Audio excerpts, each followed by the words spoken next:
three-headed frogs, or kids with leukemia. Nuclear power ain't fit for a dog. The sun done give us all we need to make this country run. But that nuclear power's got us fussing and fighting, and I do believe it's time we was done. No nukes. Good morning, Toledo, and good afternoon, Columbus, and hello to those of you listening on the internet, wherever and whenever you are. My name is Joe DeMare, and if the gods of the technical stuff are smiling upon us, I am here with my co-host, Rebecca Wood. Yes, and Rebecca and I together are about to craft an incredible hour of radio called For a Green Future.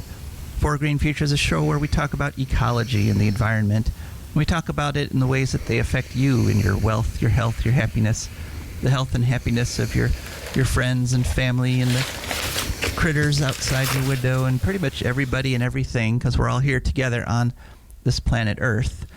And before we get into our show, my show, I have to say I was listening to the end of the cheap seats there with Mick Gonzalez just before we came on, and I have to disagree with you, Josh, on one point, and that is that when it comes to ecology and environment and those sorts of things, that's what I use my rational brain for. But when it comes to sports, it's just pure emotion. And I grew up in Western New York, so I had to be a Bills fan, of course. And then I've been living in Ohio for, about half my life. So I just want to see the Bengals win and the Kansas City lose. And, there's no reason behind it. And I can say that it was a coin toss. I can blame the coin toss. That's my right as a Bills fan. So just wanted to get that out of the way. So we have a good show lined up here. You could join us at any time at 877-900-1007 or by sending us a text at 419-973-5841. And I am broadcasting where I am at. It's 7 o'clock in the morning because I am actually in the Sacramento, California. And I know that you folks there back in Toledo have been having some cold days, and I'm sorry I wasn't there to suffer through them with you, but this is a trip that my wife had me schedule way back before she passed away, and so I just decided, you know what, I'm just going to go ahead and take that trip after all. And I know as an ecologist, I'm not supposed to do things that are so carbon intensive like airplane rides, so I decided to kind of make it a learning experience as I came along here. And yeah, air travel is, the most carbon intensive sort of travel you can do. Jet planes typically use about 5 gallons of fuel per mile. They use a gallon per second. And so on a typical, like a 5-hour plane ride, a jet will put 18,000 gallons. They'll burn 18,000 gallons of jet fuel, and then that'll translate to more than 200 tons of CO2 into the atmosphere. And if you go on the websites that, like sort of the apologist websites, they say that but you have to divide that by the number of people on the plane, and if you do that, you can come down with low miles per gallon estimates, as compared to if all the 120 people or however many are on your plane were driving cars instead, they would actually burn more gas. But that's what we call rationalization. and one of the things that really struck home about that on this trip was I noticed, kind of really for the first time, I noticed how much carbon airports put into the air in addition to the jet fuel that gets used to fly the jets. Because there's, when we were sitting on the runway in Detroit, it started snowing, and they had to do something to the runways before the planes started using them. And so this flotilla of this armada of more than 20 trucks with flashing lights, ran up and down the runway before we took off, and then there's all the specialized vehicles in the airport, like the shuttle buses and the de-icing trucks, and all kinds of carbon. Plus, of course, all the workers at the airport have to get there somehow, and the vast majority of them are going to drive a car. And then, of course, getting from the airport out to wherever you're at. And airports, most airports aren't in the middle of their cities, so you've got to drive out to the airport. So altogether, air travel, really, if we're going to go carbon-free, then we either have to start getting practical electric planes. I mean, we've got a few prototypes, a few demonstration electric planes, so they are technically possible. But if we're really going to get rid of carbon, air traffic has got to really get curtailed and really cut back, and so I'm hoping this is like one of the last air trips I take in my life, and I'm going to try to do the train from now on. And so it's just something to remember that we need to do things sustainably. And air traffic, flying a jet has become so routine that it's kind of lost its magic. I mean, way back in the early days of jet travel, I remember I was a child in the 60s, a jet plane would go by, you'd actually drop what you're doing and sort of jump up and point and say, wow, look at the jet plane, because it was still a novelty. But now we're using jet travel when we could be using rail travel, and it's just another thing that has to stop. So have you taken many jet flights, Rebecca? Have you done much traveling by air? Well, not many. Let's see. I did as a small child. I've been to New Hampshire, which was terrifying, going into the Boston airport. Took us 2 tries. It was bad. What else? Oh, I've been to New York a couple of times, I believe. Oh, and once or twice to Wyoming. So a handful, maybe 5 or 6 airplane flights, I'm going to say. We'll see what happens. Maybe the U.S., with the Build Back Better, will get some fairly rapid trains that, shave some hours off the longer trips. But here I am in Sacramento, and I'll be back next week. Don't worry. Sacramento, though, the flying in was a very interesting experience. For one thing, I got to see Lake Tahoe from the air, which was as beautiful as people say it is. I couldn't believe, how blue it was, and it was reflecting the mountains. You could see that from the air. Just a gorgeous lake. And then we came into the San Joaquin, the Sacramento Valley here, and I was really, really puzzled by the landscape here, because it was pretty much dead. It was mostly brown and dry, and so I was just like, oh, okay, well, this must be like a desert area, maybe behind the mountains. But that actually didn't make a lot of sense, because the ocean is not far, so the water coming in off the ocean, the moisture coming in off the ocean, should be keeping this area kind of wet. And then I saw these areas that looked flooded, and I'm like, okay, they're flooded, but they were all very geometric. And so I'm thinking, okay, so that looks man-made, even though it looks like a bunch of water. And turns out those were rice paddies. I went one thing yesterday. I was able to go to this museum of natural history here. They have a section of Sacramento called Old Sacramento, where they preserved a big chunk of the city that was rebuilt after the big fires back in the 1800s.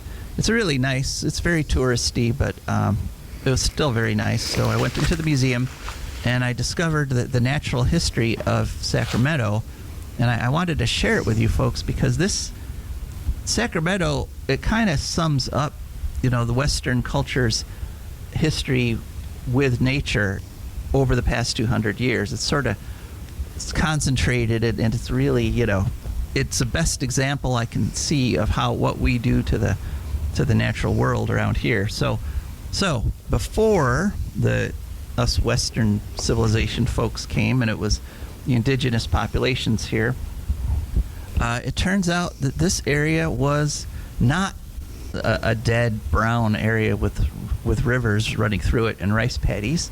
It was actually widely considered to be like almost paradise.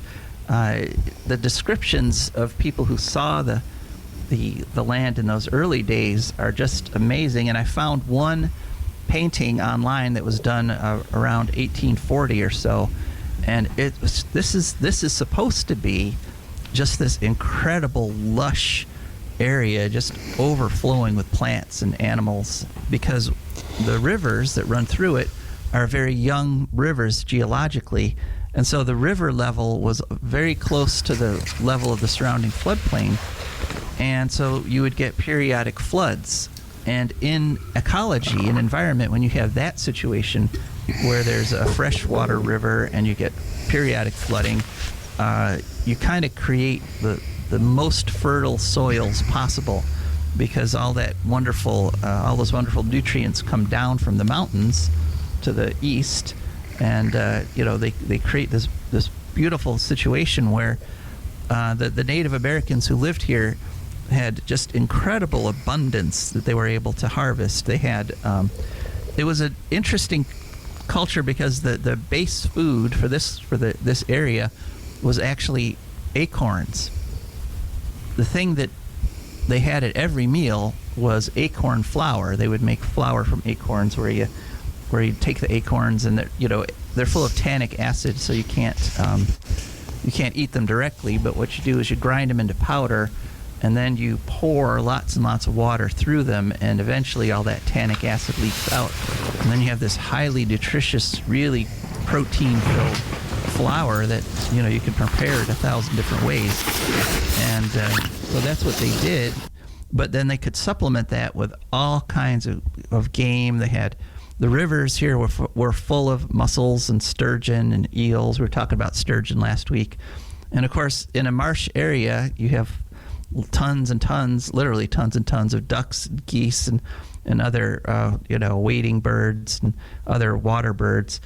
And so this was an incredibly fertile, productive area.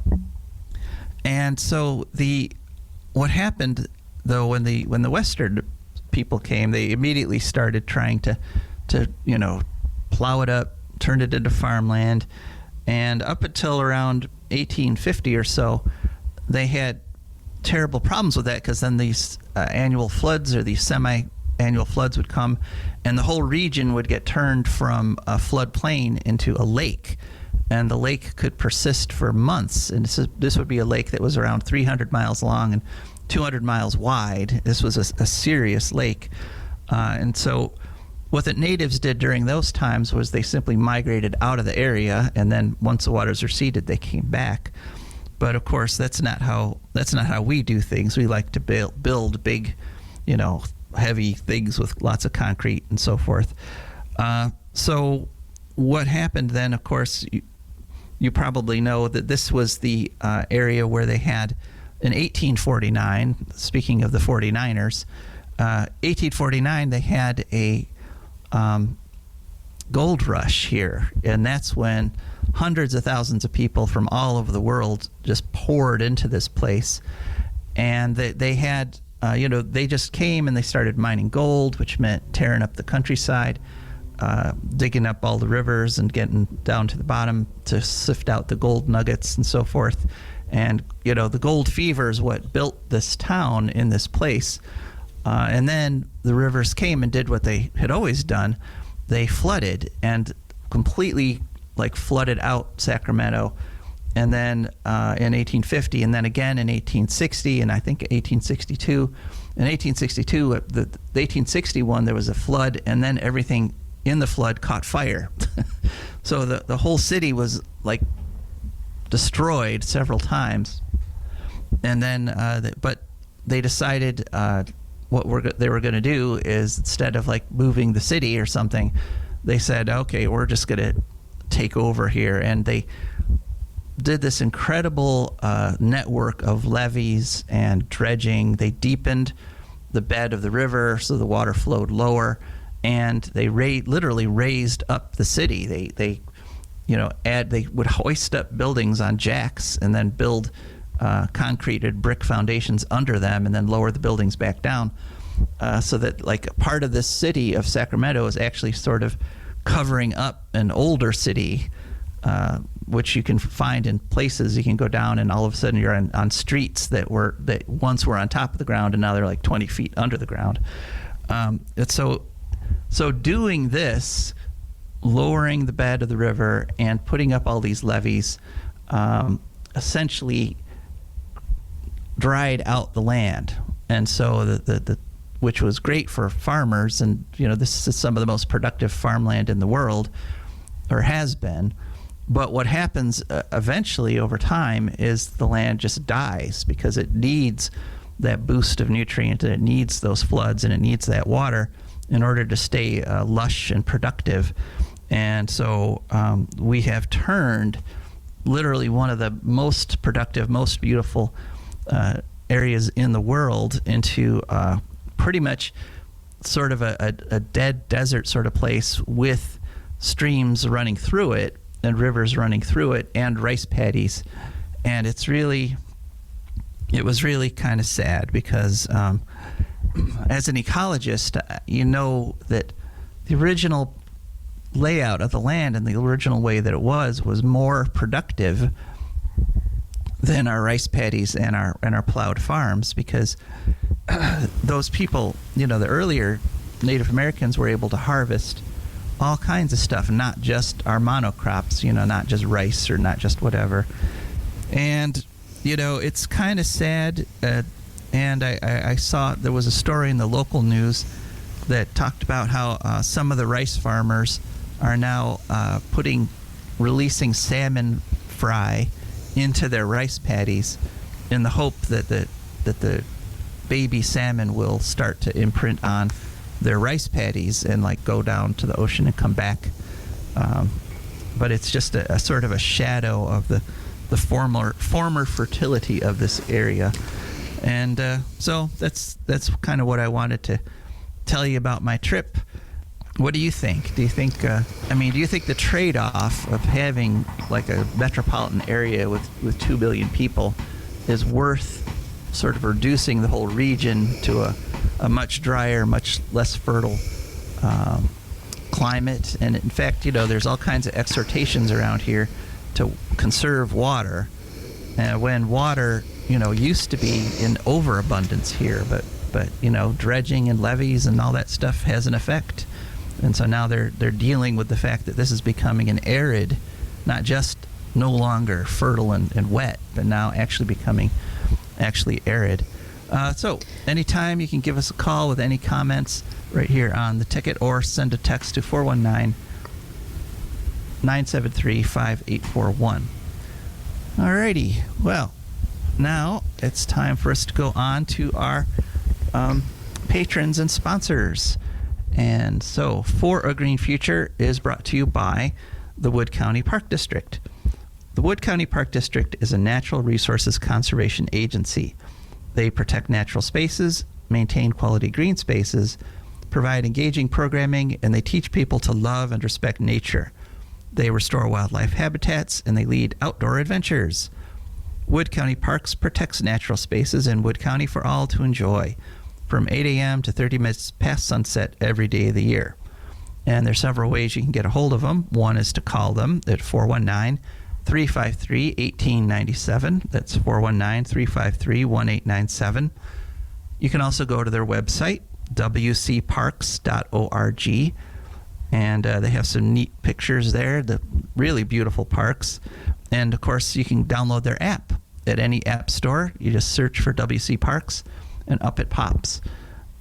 Also, I want to step away from the advertising portion here just to make a community announcement. And this isn't because Wood County Parks is a sponsor. Any organization that has any sort of environmental stuff they want to publicize, just let us know at joe@joedemare4agreenfuture.org, and we'll get you on the air.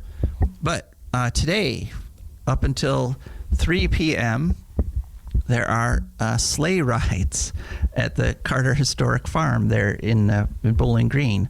So if you're up to braving the cold, if you've got some really heavy duty winter gear you want to try out, and you want to go for an old fashioned sleigh ride, head out to Carter Historic Farm today. It sounds like fun. You don't have to reserve any. It's free, and just you can just go and have a nice ride in the snow. All right, and of course I also forgot to mention that For Green Future is brought to you by our wonderful patrons. And these are people who've gone to patreon.com, that's Patreon, and they have searched for A Green Future, up popped our Patreon page, and they signed up, and every month a little bit comes out of their checking account, comes over to us, and that's how we can afford to keep this show going. That's how we can keep the show on the air. So that's patreon.com, and thank you so much to all our patrons. Okay, Rebecca, so how are you doing? Oh, not too bad. Yeah, I gotta say, it was 64 degrees here yesterday as I was walking around with my, very light sweater on, and I couldn't help but thinking about you folks back there. So how are you coping with the cold? As best we can. It's, the house is a little chilly, and it's fun when I got to take the dog outside. Of course, the plus side is that the dog is less inclined to dawdle outdoors right now. So, okay. So he's feeling the lack of heat too. So yeah, normally he's got to read the newspaper, quote unquote, where he walks around and checks out any kind of smells in our little postage stamp lawn. But today he's just kind of like, okay, let's get down to business and then go back inside. Well, he's a smart dog. He sounds like an intelligent dog. And I'll be in his own way. Later on, so I'll get to suffer through. Apparently later in the week, like Thursday and Friday, we're going to have below zero temperatures. So I'll suffer through. Hey, by the by, is this Carter Historic Farm? That's different from the Old County Home Museum in Wood County, right? Yeah, that is different. The Old County Museum is actually south of Bowling Green, and the Carter Historic Farm is north and to the slightly to the east of the city. Which is probably what Carter Park in Bowling Green is named after. I don't think that they had the Carter Historic Farm in the 1980s when I lived in Bowling Green.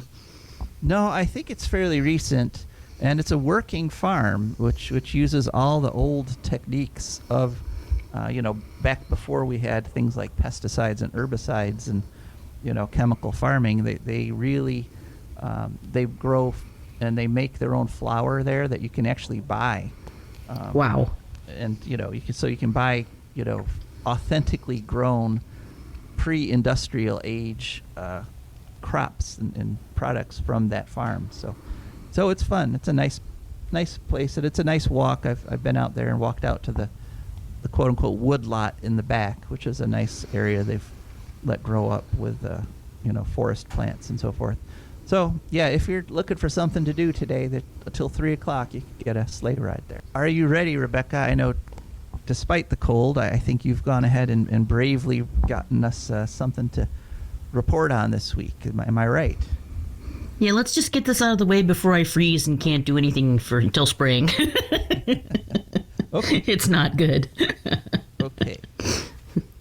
All right, so this I was going to entitle this week's segment "The Monongahela versus the Allegheny Know the Difference." Spoiler alert: they're two completely different rivers which happen to come together near Pittsburgh to make the Ohio River. But instead, I think I'm going with The Secret of Fern Hollow because it's kind of all about my efforts to find out what the heck river Fern Hollow Creek runs into near Pittsburgh. And why? Actually, Why were you interested in Fern Hollow Creek? Right. Well, it's hard to find any information about Fern Hollow Creek because it's a creek. Nobody really. We ought to care more about creeks because they're the grandparents of rivers, but essentially nobody cares about them but tadpoles and small children.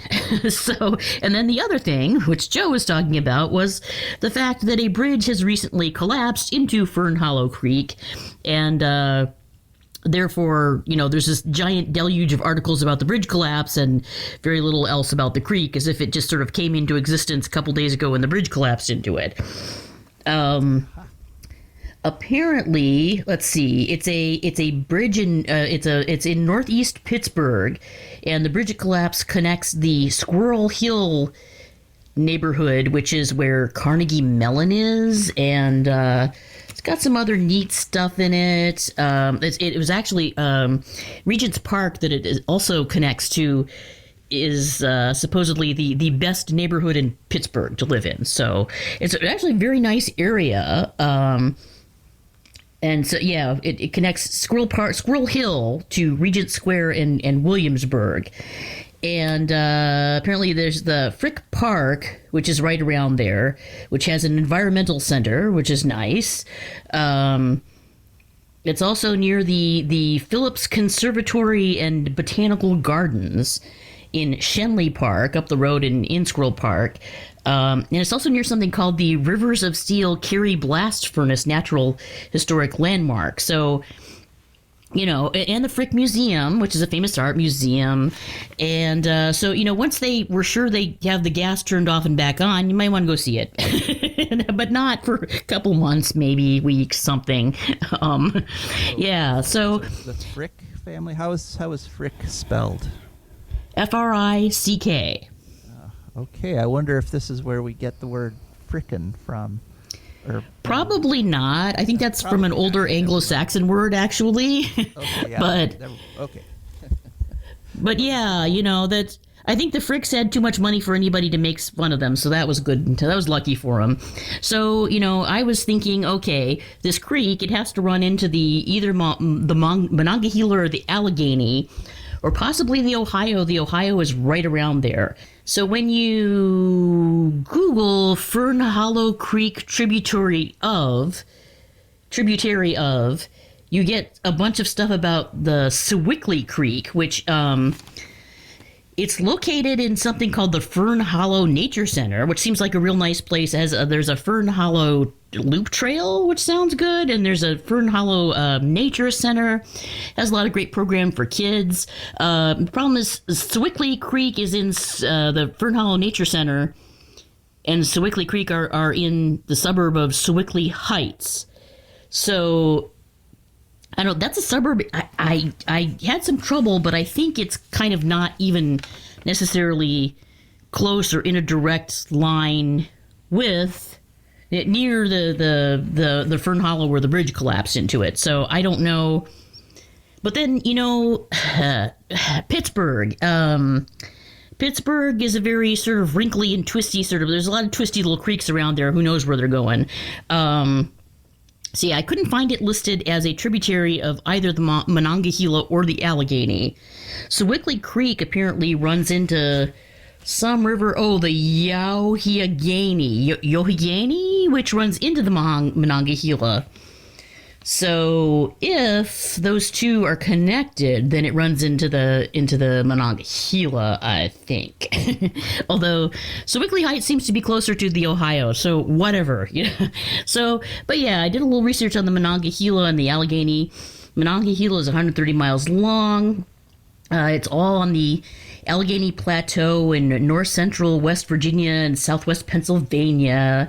It drains 7,340 square miles. Interestingly, it seems to come together up in Fairmont, West Virginia, which also has, much like Pittsburgh, it has three rivers that come together there. There's the West Fork River, the Fairmont Valley River, and they come together to form the Monongahela. So it's kind of like a little sort of echo of what happens later. Wait a minute, it's not the Fairmont River, it's the Tigert River, Tigert River Valley. Yeah, that's what it is. Tigert Valley River. Right. So yeah, they have a Three Rivers Festival every year. It looks cool. There's a whole sort of tourist promotional organization on Monongahela river towns, which look kind of tiny and cute. The Monongahela is actually navigable and heavily dammed. The word is in the Unami language means falling banks. So apparently it's not a great idea to stand on the banks of the Monongahela when it is raining because they wash out a lot. Yeah, it joins the Allegheny at the Forks of the Ohio. It's called at Point State Park in downtown Pittsburgh. So that's cool. That's another cool place you can go. That place, I think, does have the gas on, so that's something you can do. And then we have the Allegheny. That's 325 miles long, located in West Pennsylvania and New York State. Its main headwaters. It's the main headwaters by volume of the Ohio and the Mississippi. So more of the sheer water from the Mississippi and the Ohio come from the Allegheny River than any place else. And it was actually called the Upper Ohio by natives and also by early European settlers.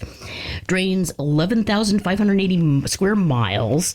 It's navigable from Pittsburgh to someplace called East Brady because it's heavily dammed and locked. That all happened in the early 20th century. Part of it was apparently made into Lake Kinzua by the Lake Kinzua Dam in 1965, and the name is Delaware/Unami. And you have the little Sewickley runs from into the Allegheny, which runs into Monongahela. It has unnamed tributaries, quote unquote, which means that is why I think it might possibly be related to the other creek. There's a Fern Hollow. It's not listed, and then Nature Center Loop Trail. For my big finish here, there's a series of children's books about adorable little woodland animals who wear clothing and have houses called the Fern Hollow books by John Patience. So that's something you could check out too if you have kids. It's sort of a whole kid-themed thing today. A lot of good stuff for kids involved in this.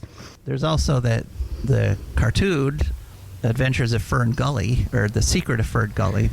Yeah, so nice. If you're going to go to Fern Hollow and see the nature center, you could give your kids those books first and convince them it was a fun place where there might be cute little woodland animals in clothes. All right, sounds good. Okay, so now on to ecological news, and we've got a fair bit to get through here. So right. Start right off with some good news. Last year, we reported on the idea that the western monarch, that is the monarchs west of the Rockies, were pretty much functionally extinct. They got down to 2,000 monarchs counted in their overwintering spots, which is a reduction of 99.9% from their normal numbers back in the 80s. And, there's some good news. This year, they've made a bit of a bounce back. At the overwintering sites in California and Mexico, they've counted 250,000. So still down 90% and still not out of the woods, but definitely better than they were in 2020. And so these counts are done every Thanksgiving, and then the numbers are sort of tallied up, and so some really good news. Scientists have no clue as to why. They think that maybe part of it was that during the whole pandemic, there's been less use of pesticides because there have been fewer workers to get out into the fields to spray pesticides, and that might be contributing. Another thing is all those wildfires may have created more areas where the milkweed and the other plants that the butterflies live on sprouted up in place of some of these forests that burned down. And it's also possible because the eastern monarchs also head south, and there is apparently some commingling of eastern and western down there in Mexico. They get together, some of those vacation romance kind of things. And it's possible that some of the eastern monarchs have come back up on the west coast as opposed to coming back here on the east coast.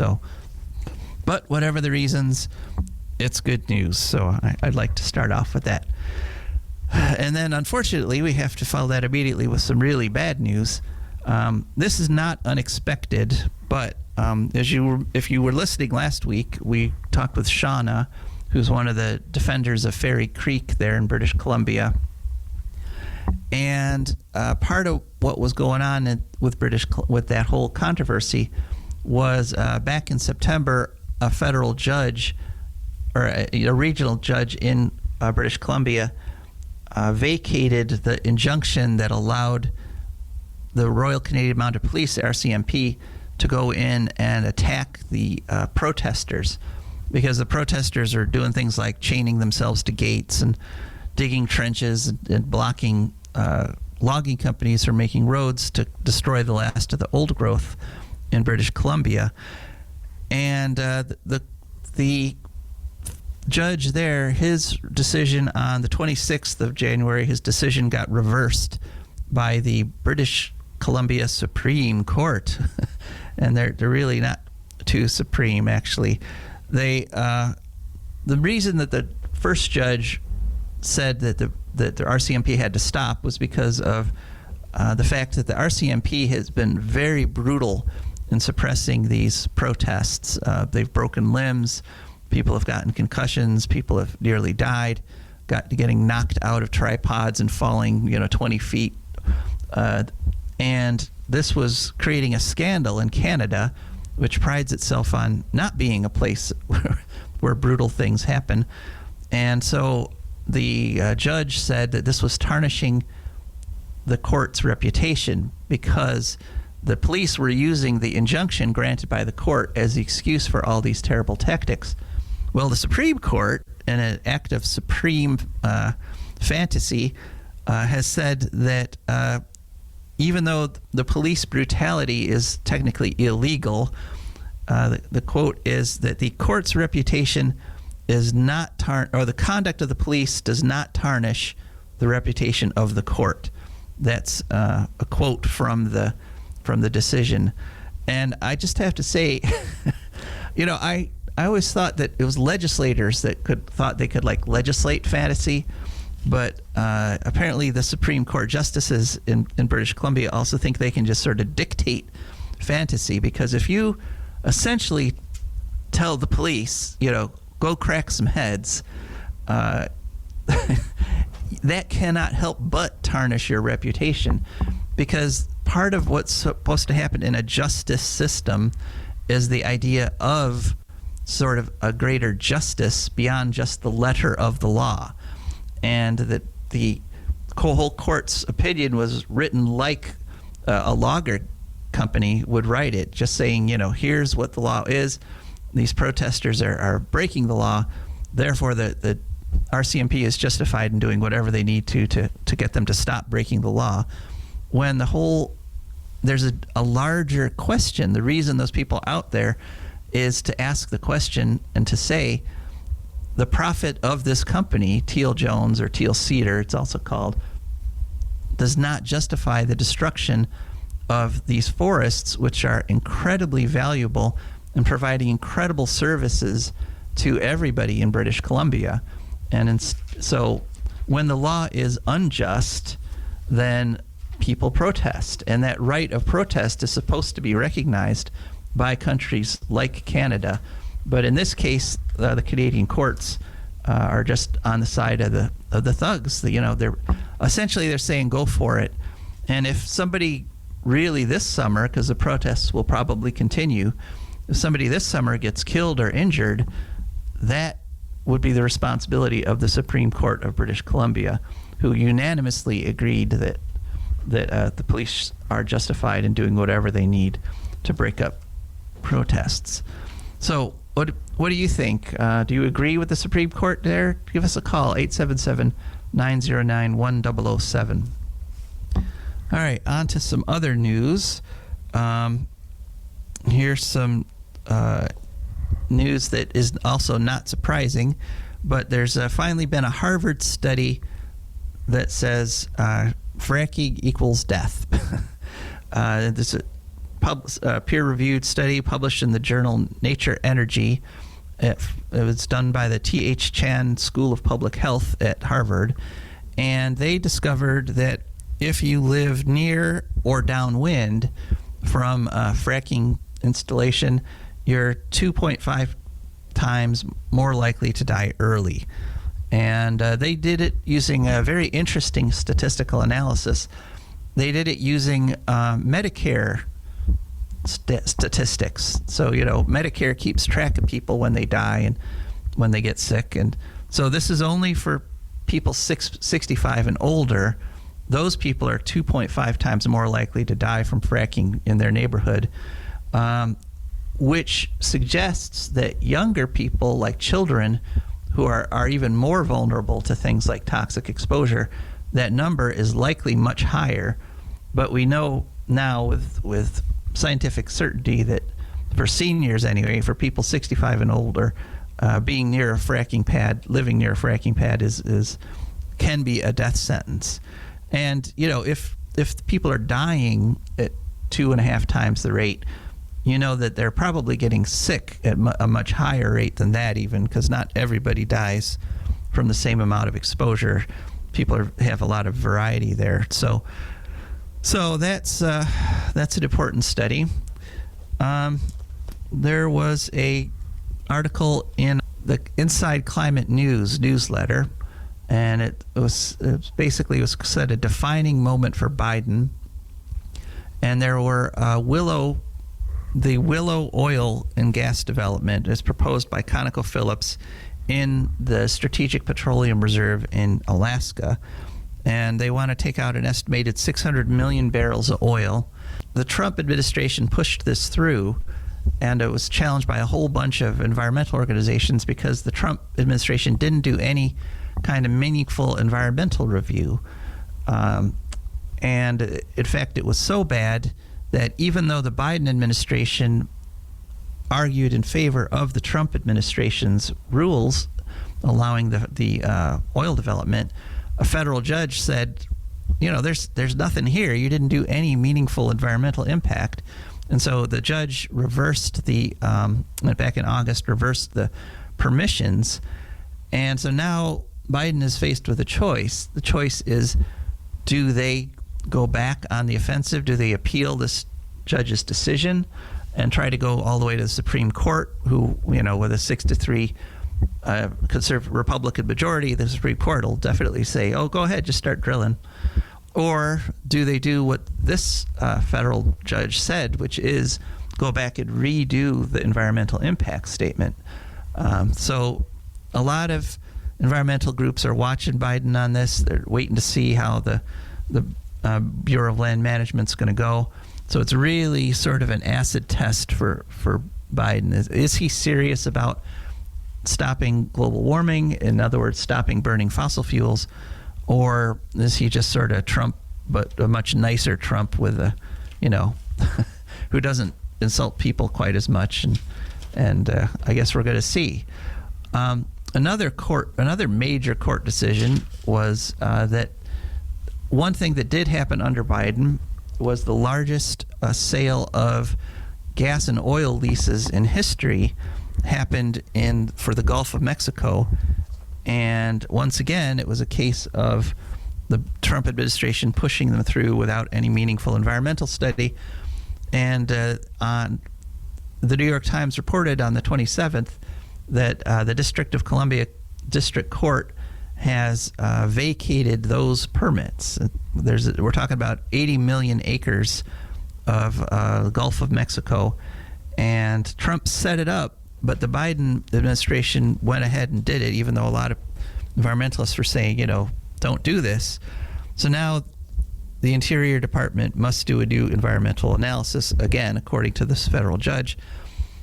But now, again, the oil and gas companies are expecting Biden to appeal this up to the Supreme Court, in which case it's almost certain that the Supreme Court will say, go ahead and destroy the environment.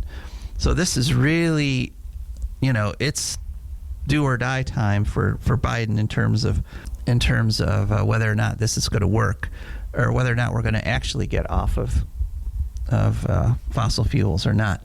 And I just got a text from a listener who asked me different phone number. Oh, so apparently I must have given out the wrong number. Nope, the number hasn't changed. It's 877-909-1007. That's what it's always been. If I said something different, I apologize. And so go ahead and try to call in. And Josh, be ready.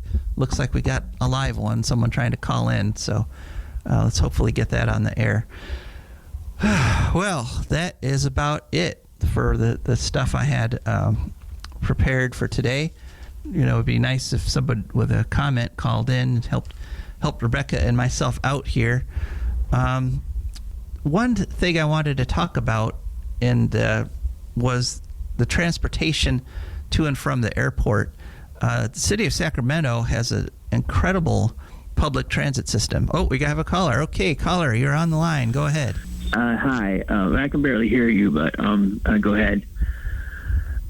You were talking. It's not about the logging issue in Canada, although I'm interested in that. But it was about the segment about the tributaries, the creeks, and all that.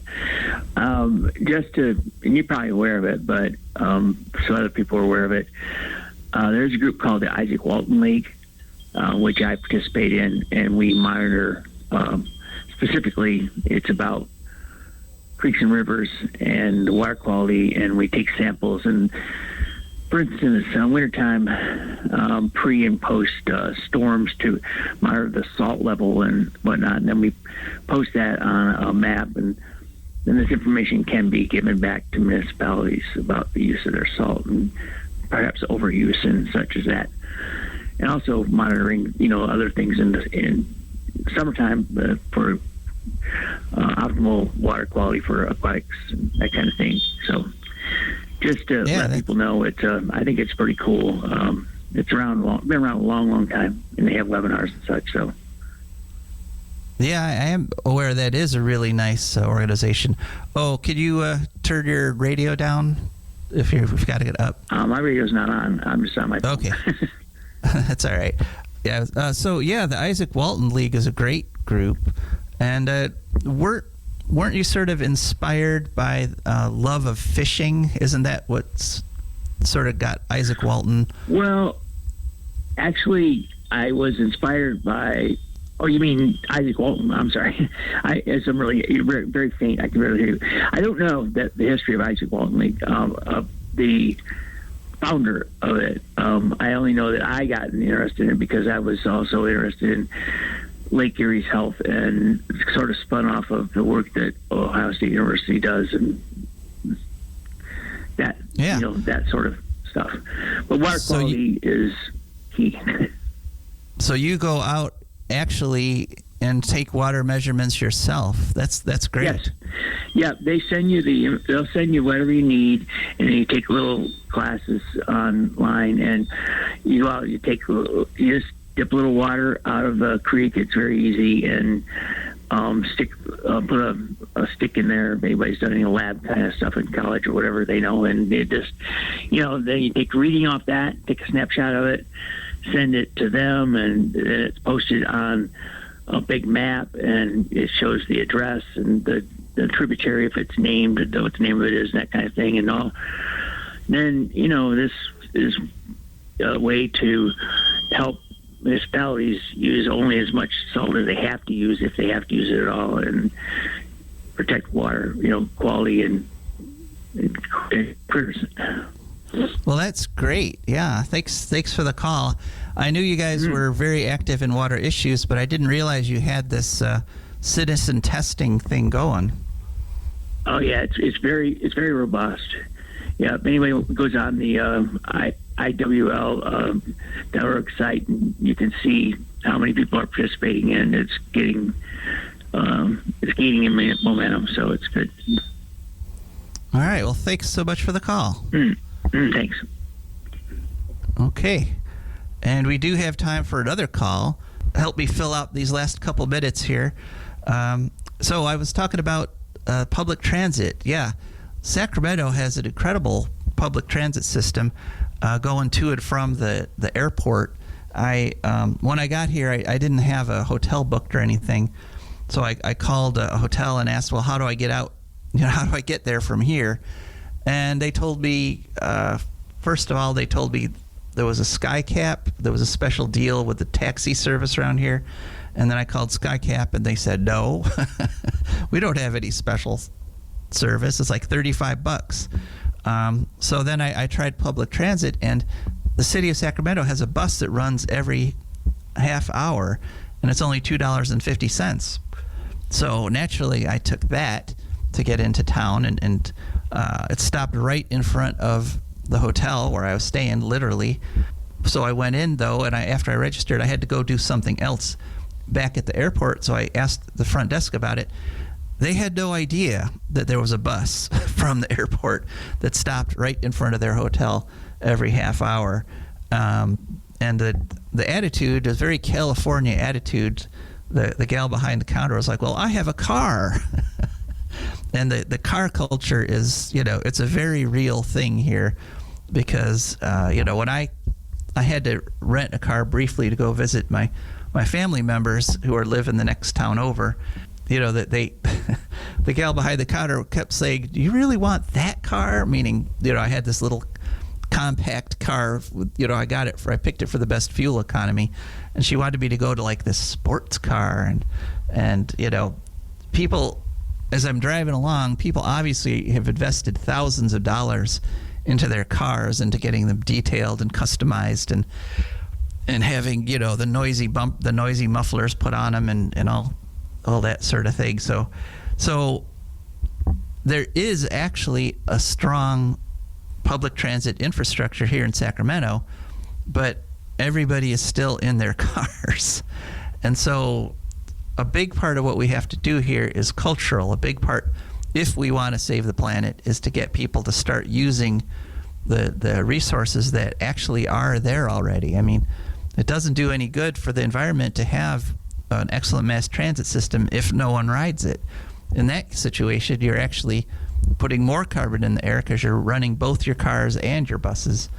And one other little note that I really perked up when I read about this on the website for the mass transit system. It's supposed to be an electric bus going to the airport, but each time I rode it so far, though, it's been diesel. I asked the last bus driver about it, and he said that the problem is that the system only has one mechanic who knows how to work on electric buses, and he only works Monday through Friday. So the electric bus only runs Monday through Friday, and not when I needed it. But I guess I will get to ride it tomorrow. I'm really looking forward to that. So, all right. Well, we are just about out of time. Rebecca, any closing comments? Any thoughts? Oh, wait. I think we must have lost Rebecca at some point there. All right. So my closing thought is, wait, Rebecca, are you there? Yes. Okay. Any closing thoughts? Stay warm, everybody. Okay. Well, my last thought is of gratitude. Thank you all for listening. As Mick said, you got the pregame show for the Ohio game coming up in 15 minutes, so stick around for that. And thanks for sticking with us for this hour. This is Joe DeMare. And Rebecca Wood. And we are signing off. Got us fussing and fighting, and I do believe it's time we was done. I don't want them nukes run by them kooks who think radioactivity is fun. No more three-headed frogs or kids with leukemia.